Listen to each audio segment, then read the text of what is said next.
Viscosity measurement.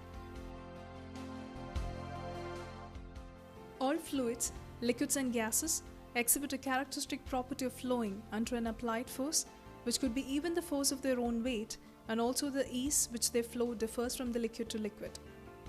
The property of resistance to flow when a stress is applied to a liquid is called its viscosity. Here, aim is to find the absolute viscosity and the unknown composition of a given mixture. Now the apparatus used: wash bottle, stopwatch, Ostwald's viscometer, unknown liquid, pycnometer or RT bottle, pipette, a weighing balance. Ostwald's viscometer is a traditional viscometer to measure the viscosity of a liquid. It is a U-shaped glass tube. In one arm, the bulb A is connected with a fine capillary.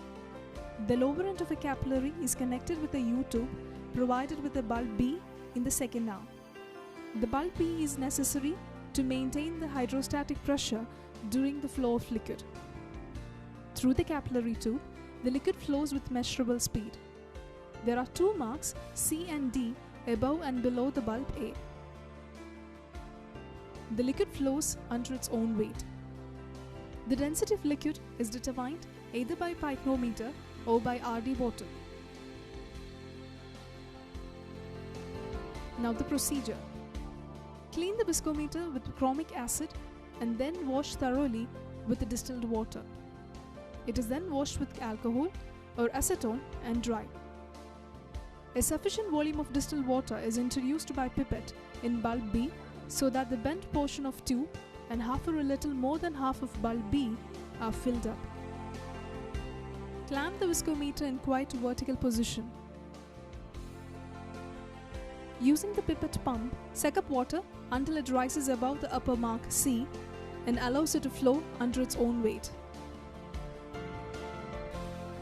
The time of flow of water from C to D is counted by starting the stopwatch as the meniscus just reaches the upper mark C and stopping the watch as the meniscus just passes the lower mark D.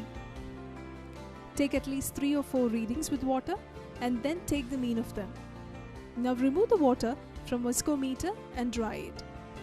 Introduce in bulb B the same volume of liquid and measure the time of flow of liquid as before. Take at least 3 or 4 readings and then take the mean value. Now wash and dry the pycometer or RD bottle and then weight it empty. Then fill it with distilled water and weigh. Remove water and dry. Then fill it with experimental liquid and weigh. Note the room temperature also. Thus, the absolute viscosity of a given liquid can be found out using the formulae. Similarly, the unknown composition of given mixture can also be found by plotting a graph time of flow in second versus composition of given mixture